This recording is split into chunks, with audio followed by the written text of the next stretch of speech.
Hello tout le monde, j'espère que vous allez bien. Donc ici on va faire une petite vidéo qui va changer un petit peu de tout ce qu'on a fait. On va vous faire une vidéo un peu rétrospective. Donc ça fait maintenant plus d'un an et un mois. On fait quand même beaucoup de choses avant. Donc cette vidéo aussi ça va être un récapitulatif de tout ce qu'on a pu faire depuis quelques années maintenant, où on en est aujourd'hui et quels seraient les projets futurs, parce qu'il y en a qui vont arriver. Et ce qui est bien, c'est que la famille s'agrandit, on n'arrête pas de filmer des personnes, on a toujours des personnes qui parlent de nous, on se fait inviter dans des événements, etc. Donc c'est vraiment, on va dire, tout est positif depuis le début. On est là aussi pour s'améliorer, donc n'hésitez pas à parler dans les commentaires, à nous dire ce que vous en pensez, vos suggestions, etc. Donc comment a commencé notre chaîne, comment a commencé cette histoire. Donc Prodige Custom, qu'est-ce que c'est? Il y a environ, je vais vous dire 4 ans, au moins. Il y a 4 ans, comment j'ai commencé? En fait, j'ai toujours été passionné, moi d'abord, par l'automobile, par tout ce qui roule, par les motos, etc. Et j'ai voulu y toucher un petit peu, donc j'ai commencé à bricoler, à souder, à apprendre la mécanique, à aller voir sur YouTube, un peu comme vous le faites là maintenant. Et de là m'est venue cette passion de vouloir apprendre et de vouloir un peu innover et construire quelque chose dans l'automobile. Mais tout au départ, mon objectif à moi c'était de pouvoir prouver quelque chose à quelqu'un. Je vais vous expliquer un petit peu dans les détails. D'ailleurs, s'il regarde cette vidéo, gros bisous. Donc en fait, la base, moi, je suis passionné de moto. Mais vous savez mieux que moi, et vous le savez tout autant que moi, que la moto est dangereuse, donc souvent les proches nous en empêchent. Ils sont là, non, ne t'en fais pas, etc. Ça peut être dangereux, on veut te préserver, ce qui est totalement normal. Et donc, moi qui est un petit peu, on va dire, obstiné et qui aimait vraiment ça, et qui aime toujours d'ailleurs, parce que voilà, je fais quand même de la moto, je me suis dit, je vais construire ma première moto moi-même. Ça, construire mes propres motos sur base de vélo. Donc j'ai fait des cadres, etc., que je peignais, que je motorisais. Donc je venais insérer des petits moteurs donc de 50 cm3, etc. Puis on faisait des petits stages, on va dire, dessus pour les améliorer, etc. Et en fait, je me suis rendu compte que mes petits concepts fonctionnaient bien. Donc j'ai commencé à rouler avec, etc. En faisant des petits va-et-vient entre chez moi et mes potes, etc. Et tout le monde était là, purée, ton truc fonctionne, quoi. Et par la suite, je me suis dit, pourquoi pas rendre quelque chose, ma petite création, publique et en faire profiter certains. Je me suis dit, moi je vois à long terme, et j'ai surtout fait la rencontre de beaucoup de personnes en aussi peu de temps, dans ces dernières années, et j'ai rencontré François. Donc François qui est derrière la caméra, donc le boss. François c'est quelqu'un, tu le diras mieux que moi, mais c'est quelqu'un qui est passionné par le montage, par la vidéo, par la technologie en général, et on s'est dit qu'on allait pouvoir faire quelque chose d'original, surtout qu'on parlait depuis très longtemps de faire des vidéos. À la base, on a commencé avec une page Instagram où moi, je postais ce que j'avais pu faire. Puis lui est venu ajouter ces petits éléments qui faisaient au niveau des... C'est ça, des vidéos que tu faisais, etc. Et en fait, la suite logique qui nous est venue il y a plus d'un an maintenant, ça a été de faire YouTube. Et tous nos proches, d'ailleurs nos amis que vous avez déjà pu voir dans des vidéos, nous disaient les gars, qu'est-ce que vous attendez? Allez-y, ça se voit que vous en avez envie et en plus, ça se voit que vous êtes passionnés. Donc voilà. On en est venu à créer cette chaîne YouTube qui est maintenant à 1 an, donc Happy Birthday to you, on pourra mettre un petit montage. No God. On a appris énormément de choses, on a appris sur nous aussi, on a appris à travailler aussi ensemble, donc qui est plus fort dans quoi, qui fait mieux ça que l'autre, et pas dans un sens de critiquer l'autre, dans un sens de comment on peut optimiser notre temps et optimiser notre travail pour qu'il soit bien fait. Vous le savez très bien, ceux qui montent ou ceux qui font déjà même rien que des photos, vous savez que retoucher, tout le travail qui est en amont et en aval est énorme. Rien que, c'est peut-être bête, mais tout le matériel qu'il faut avoir pour pouvoir faire des vidéos, il faut quand même savoir l'acheter, il y a énormément de paramètres qui rentrent en compte. Donc voilà, il y a plein de trucs qu'on voulait vous expliquer et où on a pu évoluer, nous, au fur et à mesure. Donc au début, on a commencé avec une GoPro. Il n'y avait rien dessus, une GoPro Hero 8 Black. C'est ça. Il n'y avait rien dessus. Voilà, une GoPro, puis après on est venu assembler une structure autour pour isoler le son, un module etc. Pour savoir connecter un micro. Un petit micro que j'avais trouvé. Mais d'ailleurs qu'on utilise quand même toujours, parce que nous, comme maintenant quand on fait des prises de vue à l'intérieur des voitures, c'est quelque chose qui est moins impressionnant que la caméra avec laquelle il est en train de nous filmer, me filmer. Donc ça peut surtout mettre plus à l'aise la personne qu'on filme. Donc voilà, on l'utilise et en même temps ça nous fait 2 caméras pour les vidéos. Maintenant on est sur un Canon EOS R10. Voilà. Avec un gimbal, c'est un DJI Mini RS3. Et un micro Rode Video Mic 2, je pense. Il a bien étudié, t'as très bien travaillé. En fait, c'est juste le setup le plus léger quasiment possible pour savoir être plus mobile, quoi. D'ailleurs, c'est vrai quand on va sur un tournage et qui dure plusieurs heures, parce qu'en fait, comment on fonctionne, on remercie déjà les personnes qui viennent nous voir et qui nous proposent de montrer leur véhicule ou leurs expériences, etc. Donc on ne veut pas prendre trop de temps à la personne. Donc nous, ce qu'on essaie de faire, c'est 2-3 heures de tournage, de prise de vue, et encore. On arrive à réduire, mais je veux dire, on parle gros. Oui, c'est ça. Et ce qui est fou, c'est qu'on parle même plus hors caméra que dans la caméra. Parce que voilà, nous, notre objectif, et on le dit, et vous pouvez le demander demander aux personnes qui viennent, et d'ailleurs elles peuvent se manifester dans les commentaires. Notre objectif à nous, c'est de rencontrer quelqu'un, de savoir toute son histoire, pourquoi il a de la voiture, etc. Donc il y a eu cette petite rétrospection, elle nous est venue comment? Mais on s'est dit, ah non, ça se fait, et en même temps, c'est peut-être le début de nouvelles choses, et oui, on peut vous le dire maintenant, le début de nouvelles choses et de meilleures choses, parce que vous avez pu le voir, on monte sûrement en qualité, en appareillage, etc. Enfin, même nous, on est beaucoup plus à l'aise à la caméra, on est beaucoup plus à l'aise dans nos propos. Enfin, vous le voyez, on évolue. Notre objectif, c'est de continuer sur cette tendance-là. Et moi, j'ai une petite question maintenant pour vous. Et pour toi, François. Maintenant qu'on a quand même filmé, on est quasiment à 50 vidéos. Quel moment t'a paru le plus important? Quel moment t'as adoré? Et quel moment tu voudrais revivre peut-être? Ou sans forcément, on n'est pas là pour faire un jugement de qui était meilleur, etc. On est plus en mode vraiment un moment qui nous a marqué et qu'on aimerait bien revivre. Donc, est-ce que j'ai kiffé, moi, c'est Débloque Biel. Ouais. Donc Débloque Biel, si j'arrive à le dire, c'était une vidéo qu'on avait faite avec des voitures des années 1900. Donc c'était vraiment un truc de dingue parce qu'on a rencontré des personnes complètement différentes du monde de la customisation, etc. C'est plus des puristes et qui en connaissent énormément sur leur voiture. D'ailleurs, big up à Pascal.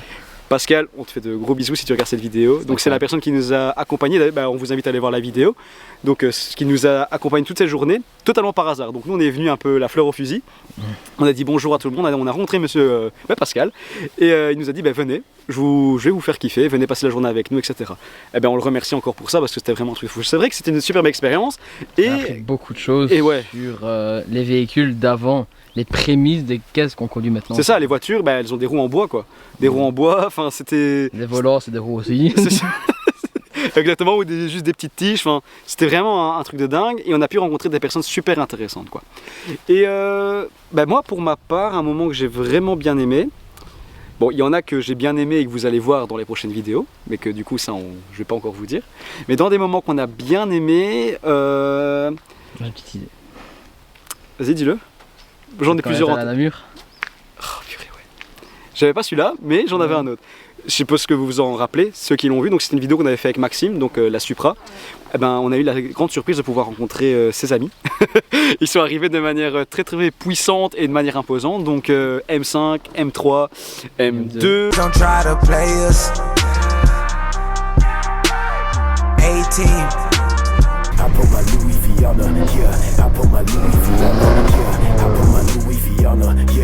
On a pu avoir la chance de faire un tour avec eux sur la citadelle de Namur, donc que demander de plus, avec des gens hyper sympas, donc en plus avec des gens qui sont hyper motivés pour qu'on puisse aller filmer avec eux leur voiture dans un futur proche. Prochainement. Donc voilà, ce serait vraiment avec plaisir. Et un autre moment que j'ai vraiment bien adoré, c'est quand on a fait... Malheureusement, c'est une vidéo qui n'a pas forcément été beaucoup regardée, mais c'était la 330. La 330i qu'on a filmé la bleue. Ouais, 335. 335i. Ouais, ça franchement, je trouve que c'est quand on l'a vu arriver, on s'est dit ah ouais. Genre il y a certaines personnes qui nous font confiance.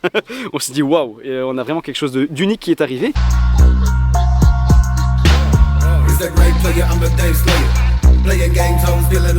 En tout cas, c'est un moment qu'on a vraiment que j'ai vraiment kiffé. La caisse par cœur. Ouais, c'était fou. Enfin, et en plus voir quelque chose Liberty Wall comme ça, on voit pas ça très régulièrement, donc c'est vraiment quelque chose qui m'a vraiment beaucoup intéressé, et surtout que je me suis super bien entendu avec le propriétaire, donc vraiment un beau moment. C'est pas, mais en fait, toutes les vidéos ont été super intéressantes, super enrichissantes surtout pour nous, et encore un grand merci pour tous ces moments passés avec vous. Oui, c'est vrai que avant, vous avez pu voir, il faudrait voir quand elle a sorti cette vidéo là. Peut-être mal vieilli, mais... la BMW E39 dont j'étais le propriétaire, maintenant après en fait je l'ai vendue, je l'ai donné à des gens du côté de Bruxelles qui l'ont revendu à quelqu'un d'autre, et donc cette personne là on a repris soin, vraiment l'a remis à neuf, et ensuite elle a été encore revendue, donc là je l'ai perdue de vue. Elle avait 400 000 km, donc en fait mon grand-père était le propriétaire, mon père et puis moi.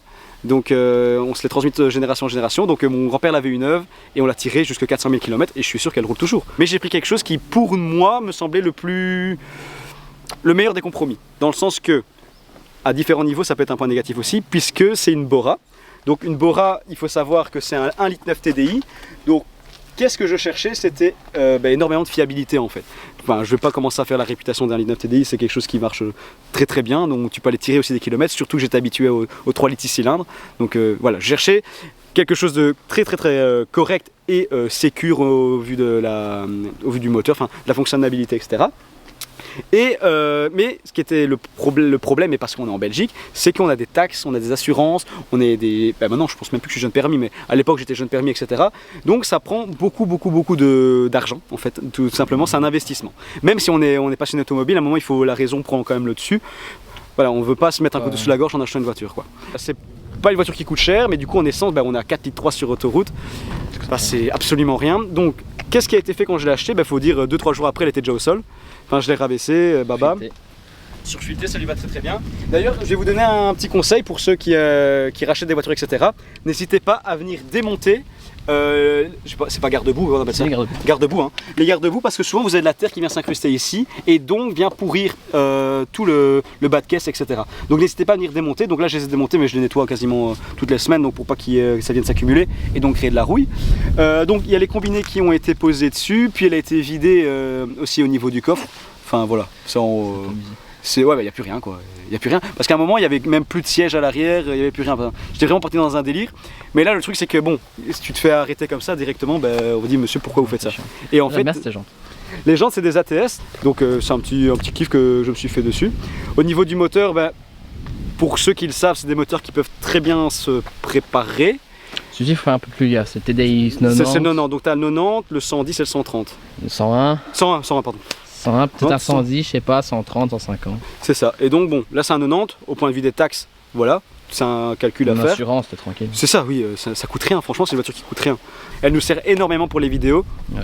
Et aussi la tienne, on en parlera juste après, mais elle nous sert aussi parce que à l'arrière, comme j'ai retiré la roue de secours, tu peux venir t'asseoir en fait. Donc tu es clairement assis et boum pour filmer. Du coup voilà les gars, ici donc je vous ai parlé de la mienne, donc c'est celle qu'on a beaucoup plus utilisée ces dernières semaines, ces derniers mois même, parce que notre ami François avait une Mini, donc il a vendu incessamment ici peu. J'ai dû juste changer de fab pour le propriétaire. C'est ça, et donc du coup, montre-nous ce que tu as acheté.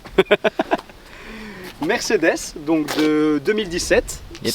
Donc 160D, si je ne me trompe pas, 90 chevaux, ouais. Phase 2, et je pense qu'elle a le pack AMG extérieur. Extérieur et intérieur. Ouais. Intérieur, on vous montrera juste après. Qu'est-ce que tu en penses du coup? Ça fait quelques semaines que tu l'as maintenant. 2 semaines. 2 semaines. Je suis content. Ouais. Ça roule bien, c'est souple, ça me change de la Mini, c'est vraiment un monde à part. Même l'intérieur, franchement, c'est un monde à part. Voilà, c'était quelle année la Mini? 2013. Oui, je suppose que tu l'as eu, t'as pas fait vraiment de... t'as justement fait quelques modifications depuis que tu l'as acheté. Ouais, direct. Un peu comme moi quand je l'ai fait. En fait, dès que tu l'achètes, tu te chauffes, hein. C'est un peu logique quoi. Ouais. Donc on peut commencer par les jantes, hein. C'est le plus impressionnant. Donc c'est des jantes de C63, c'est ça? Imitation. Imitation, ouais. 63, c'est du 19. Ouais. Tu sens vraiment une diff par rapport à celle d'origine ou pas? Ouais, quand même, juste qu'elles sont plus larges, surtout ça en fait. Elles sont plus belles, hein, clairement. En fait, je tapais sur le T52 de base et le T45, ça venait vraiment parfait. Et t'es à flanc au bord des ailes, ouais, je suis à flanc. Magnifique. Ça se voit derrière. J'ai déjà mis aussi les. J'avais déjà les rétro noirs AMG. Ouais, mais ici t'es venu mettre les. On va le voir. Après, ils sont sombres. Que moi. Ouais, ça. Vous pouvez le voir bien à la caméra, le petit béquet que tu as venu rajouter. Ouais. Est-ce que tu vas tenter la suppression d'essuie-glace? Oui, direct. Ouais, direct. Donc je commence, j'ai retiré 160D, mais faut encore que je retire la colle. Ouais, un petit coup de... C'est parti. C'est ça. J'ai les flaps sur les côtés que j'ai rajouté aussi. Ouais. Et j'ai mis le diffuseur et les sorties à 45. Franchement, on voit vraiment une différence. Hein. Ouais, hein. Ouais. Mais par exemple, sur l'aileron, on va dire pourquoi t'as pas mis le gros à 45? Vu que c'est pas une A45, je trouve que c'était trop. Franchement, je suis d'accord. Je trouvais qu'un petit béquet comme ça venait relever, ça finit, mais c'est pas trop. Je veux dire, je vais quand même rester un peu sobre avec. Non, moi je préfère vraiment comme ça. Enfin, t'aurais mis le truc en grand, ça. Enfin, chacun ses goûts, hein. Ouais, mais bon, voilà, moi je trouve que c'est propre à la 45, donc nous n'allons pas toucher. Peut-être passer à l'intérieur aussi de la voiture. On peut voir que tes sièges, ils sont en cuir. Alcantara, sur piqué rouge. Ouais. Et donc t'as tout l'imitation carbone qui vient finir tout l'intérieur de la voiture. Ouais, donc c'est vrai qu'elle est super bien finie. Hein. Ouais, franchement, je suis content. Et t'as le volant aussi avec le nez plat ici. Ok. Avec les sur piqûres rouges partout, c'est vraiment bien. Hein. Et les fonds de compteur aussi, avec les damiers comme ça. Je sais pas si on va les voir. Et est-ce que tu es content de ton changement? Oui, franchement. Juste, en fait, le seul critique qu'il y avait sur cette caisse, le moteur Renault. Ouais, c'est tout le monde dit ça. Alors que moi je trouve ils ont fait ses preuves. Hein. Il a fait ses preuves et il est fiable. Donc, à part, oui, il y a un blason Renault. À part ça. Et c'est le seul bémol que les gens donnent, mais qui n'en est pas un. Ouais, c'est ça. Franchement, en plus tu la roules quand même bien, et t'as jamais de perte de puissance, t'as jamais un truc qui arrive, donc C'est un moteur qui avait ses preuves, hein. Donc voilà. Ouais. Et à l'intérieur, bah, un peu. Et là, d'ailleurs, on peut le dire, elle a combien de kilomètres? 130 minutes. 100... Donc voilà, donc il les a parcourus, c'est pas notre moteur qu'on a mis dedans. Non. Donc, ou alors le gars te l'a pas dit. Ouais, l'intérêt de ces deux voitures-ci, ça veut dire on a remplacé la flotte Prodis Custom. Et l'objectif aussi, ce serait maintenant de pouvoir venir y mettre un logo. Donc notre logo en fait pour qu'on puisse nous reconnaître. La plage arrière. Voilà. Dans ton cas, ce serait la plage arrière. Nous, on hésite encore. Enfin, on voudrait le mettre sur la vitre. D'ailleurs, dites-le dans les commentaires où ce serait le plus judicieux de le mettre. On aimerait bien le mettre sur la vitre ou sur les portes. On aura notre Insta sur le côté avec un QR code. C'est ça. Enfin, faire un truc bien. Quand vous nous voyez, le délire, ce serait quand vous nous voyez en rue ou quoi, genre faire une story, nous identifier. Ouais, voilà. Et même les gens qui ne nous connaissent pas, ils peuvent simplement scanner le QR code et tomber directement sur nos. C'est ça. Sur nos réseaux. Voilà, c'est un petit délire qu'on aimerait bien faire d'ici peu. Donc voilà, ce serait pour pouvoir nous repérer, nous reconnaître et surtout n'hésitez pas à venir, à nous parler. Enfin, nous l'objectif c'est de pouvoir rencontrer des personnes. Nous notre objectif ce serait pouvoir de plus en plus être présent dans des événements. Donc pour pouvoir présenter les nouveaux projets, ce que les gens même de la région de Mons font. Donc ici vous allez pouvoir le voir, vous l'avez vu, donc ça dépendra de quand la vidéo sort, de quoi on est capable à Mons. Donc d'un bel événement qui a eu lieu, peut-être de mes talents d'acteur, on va dire ça, enfin, et même de toute l'organisation qui s'est déroulée et du temps que ça prend à faire. Enfin voilà, on a pu rencontrer de belles personnes à travers cette vidéo là. Donc voilà, l'objectif ce serait pouvoir de participer de plus en plus à des événements comme ça, de pouvoir pourquoi pas engendrer de nouvelles collaborations avec des personnes, de pouvoir vous présenter toujours des modèles différents, des modèles neufs, des modèles plus anciens, enfin toujours garder ce même fil rouge, mais en gardant ces petits grains de folie qu'on a essayé d'amener au niveau de nos cinématiques, parce qu'on a vu que beaucoup de personnes en fait aimaient ce côté-là. Quand on vient mettre un peu dans son milieu la voiture et quand on vient me maquiller, enfin voilà, on trouvait ça vraiment drôle. Donc si d'ailleurs il y a des gens qui ont des petites idées, on est vraiment ouvert à tout, n'hésitez pas à le mettre, à nous envoyer un petit message. Là, vous avez pu voir que cette année on a créé notre compte TikTok, notre compte Insta était le premier, YouTube et puis TikTok est arrivé. Donc on essaie toujours de mettre nos petites cinématiques, des petits voilà, des avant-premières de ce qui va arriver sur notre chaîne. Donc n'hésitez surtout pas à mettre un petit like, à commenter ou à repartager sur d'autres réseaux parce que nous ça nous permet d'avoir une plus grande audience et surtout de rencontrer plus de monde, etc. Donc vous savez la chanson, je vais pas la faire. Donc n'hésitez surtout pas à appuyer sur ce point là, sur ce petit like à la fin d'une vidéo ou au début, ça donne toujours de la force. Donc un grand merci à vous, un grand merci de nous avoir supportés pendant un an et vous inquiétez pas, c'est pas prêt de se finir. Ciao ciao.